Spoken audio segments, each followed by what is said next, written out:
Hey, I'm Serafina, rich, gorgeous, and famous. I'm basically the main character in every girl's dream. Even though I'm still in school, my face is all over high-end fashion magazines. But here's the tea. Behind all the glam, I was hiding a huge secret. If it ever got out, my entire reputation would crumble faster than last season's trends. So I kept everything on lockdown. No one could know. But what about you? Have you ever felt like you're stuck living up to some perfect image, hiding parts of yourself you wish you didn't have to? Right now, I'm picking a wig to match today's fit. My wardrobe is all luxury. Gucci, Versace, Dior, you name it. Getting the most expensive pieces is a breeze. But what really sets me apart are my custom-designed wigs. I switch up my hair every single day. They've made me a fashion icon, turning everything I do into the next big trend everyone wants to follow. Serafina, you're about to be late again. Celestia walked in, my ride or die since forever. She was one of the few who knew my secret. Whenever I got ready, she was there to double-check everything, making sure I was good to go. Relax, you're flawless. No one's going to notice a thing. With her reassurance, we headed out. When we got to school, a crowd was already camped by the gates, waving posters, chanting my name. Nothing new. I've become so famous I have my own fan club. These weren't casual fans. They were dedicated, dying to see what I'd wear each day. Within days, whatever I rocked became a trend. But the real showstopper, the one thing everyone couldn't get enough of, was my signature hairstyles. No one could replicate them. They were custom-made just for me. Today, though, something felt different. The attention was even more intense. The second I stepped out, every eye locked on me. And then, as if things couldn't get more bizarre, I spotted Thaddeus, the school's heartthrob and crush of every girl around, standing right in the middle of the crowd, holding a massive bouquet. "Serafina, I like you. Will you be my girlfriend?" I blinked, caught off guard, then politely shook my head. We barely knew each other. No way was I saying yes. I just wanted to end the awkwardness and move on. But then a random girl from the crowd threw shade. Seriously? She thinks she's too good for Thaddeus? What a joke. Before I could respond, someone else jumped in. "Hold up. Who do you think you are talking trash about Serafina? You're just jealous of her, aren't you?" "Oh, hi, Serafina. I'm Leora, the newly appointed president of your fan club. Don't worry, I've got your back." The other fans quickly chimed in, backing me up and criticizing the girl. She stepped back, looking completely thrown off, clearly not expecting this kind of public pushback. Some people started whispering that she was just stirring things up because I turned down Thaddeus, the guy she'd been crushing on for ages. Others didn't hold back, openly saying Thaddeus wasn't even good enough for me. That ticked him off so much he stormed off with his flowers. The gossip and arguments kept escalating. Just as things were getting chaotic, the school bell rang, cutting through the noise and bringing the clash to a halt. Seizing the moment, I quickly spoke up. "Thanks, everyone, but it's time for class. Let's get moving." As the crowd dispersed, I finally exhaled. Still, an uneasy feeling lingered. My fans were becoming too intense. They were ready to stand up for me no matter the risks, whether it meant facing rumors, backlash, or outright injustice. What would happen if they ever found out my secret? Would they still stand by me? After class, I met up with Celestia. "You're overthinking this." "No. If the truth ever gets out, I'll lose everything.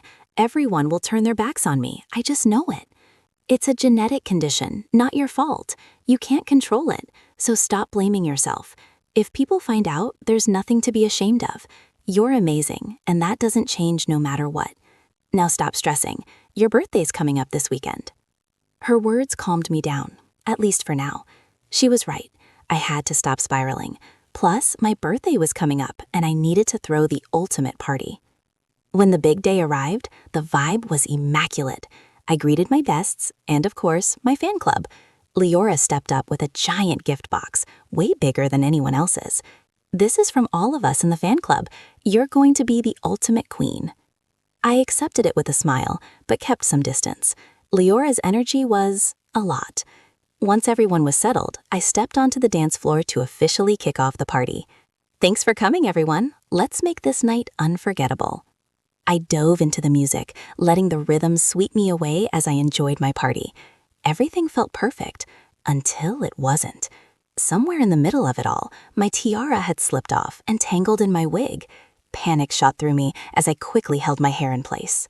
Seizing a moment when no one was looking, I grabbed Celestia and hurried outside. "Celestia, help me get this thing off." Celestia struggled to free the tiara from my hair, but it was no use. My anxiety spiked. I'd been gone too long. People would start wondering where I was. I couldn't let them get suspicious. In a panic, I grabbed the tiara and yanked it hard, hoping to free it. Big mistake. My wig came off with it. Both Celestia and I froze, staring at the wig in my hand like it was a disaster. I spun around, heart pounding. Leora was standing behind me, eyes wide. "Your hair? No way!" In that moment, my world crumbled. The worst-case scenario played out in my head.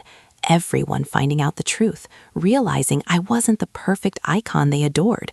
I was sure they would all turn against me. Sensing my panic, Celestia quickly wrapped up the party and brought me back to my room. "It's over, Celestia. Leora knows my secret. Everything's ruined." "Don't jump to conclusions. She's your biggest fan. She'll understand. She'll protect you." Despite her comforting words, I couldn't believe it. Leora was intense. I knew how high fans set their expectations. There was no way they'd accept a fashion icon who's bald. I'd kept the secret hidden for so long, living behind the flawless image they all admired. If they found out it was all a lie, they'd never forgive me. The next day at school, I braced for the worst. Questions, accusations, maybe ridicule. But to my surprise, none of that happened. People still treated me like the idol they always had. Not a single person brought up my bald head. I was completely baffled. Everything was unfolding so differently from what I'd feared. Oh, by the way, Leora is out for the week. The fan club's on pause. Celestia's update felt strange, but she tried to reassure me. "She cares about you. She'll come around." I was so worried. I wanted to believe her, but Leora's sudden disappearance was unsettling. Had she chosen to keep my secret, or was she just biding her time? The uncertainty gnawed at me. For days I lived in fear, waiting for the other shoe to drop. When Leora finally returned, she said nothing about my wig. Gradually, I let my guard down. Maybe I'd misjudged her. Perhaps she really did care. I even considered thanking her and explaining my condition. But just as I was about to reach out, Celestia rushed in, face tight with worry. My heart stopped as she handed me her phone. Social media was flooded with posts about my hair, or lack of it. Even old photos of me had been edited to show a bald head. The post went viral in no time. Comments poured in, some doubting, others gleefully tearing me apart. At school, classmates crowded around, bombarding me with questions about the photos. Before I could respond, Leora stepped forward, yanking off my wig and holding it up like a trophy. "Serafina lied to all of us. Here's the proof." The crowd erupted. Whispers turned to sneers. Admiration morphed into disappointment. Among them, I spotted Thaddeus, the guy who'd confessed his feelings to me. Now even he had turned cold. "Thaddeus is way too good for her. Turns out our school queen's just bald. What a phony." I stood there frozen as their words cut deep. "Leora, why are you doing this?" "Because I believed you. I thought you were perfect. How could I accept a flawed idol?" "Enough, Leora. You're just jealous. You can't handle your own flaws, so you tear down others. But no matter what Serafina is going through, no one has the right to treat her like this." Then Celestia pulled me out of the school. All I wanted was to get home and hide from everything. Fear, shame, and betrayal clung to me like a weight I couldn't shake. I'd never felt this crushed before. Everyone who once cheered for me, who stood by me, they'd all turned their backs. Leora had destroyed everything, and I was powerless to fix it. Celestia stayed by my side, patiently waiting until I'd calmed down. Finally, she spoke. "Serafina, your hair? It's because of a genetic condition. It's not your fault. The people who truly care about you won't ditch you over something so small." I knew she was right, but I wasn't ready to face those judgmental stares. I could feel them already, sizing me up, questioning how I could ever be their icon with this glaring imperfection. All I wanted was to go back to how things were, to not be this less than perfect version of myself. If you keep hiding, you'll never get to live the life you deserve. Don't let other people's opinions stop you from being you. I know you're strong enough to face this. Her words struck a chord. She was right. I'd been running from my truth, letting fear control me. If I kept this up, I'd never break free. The realization hit me. The only way forward was through.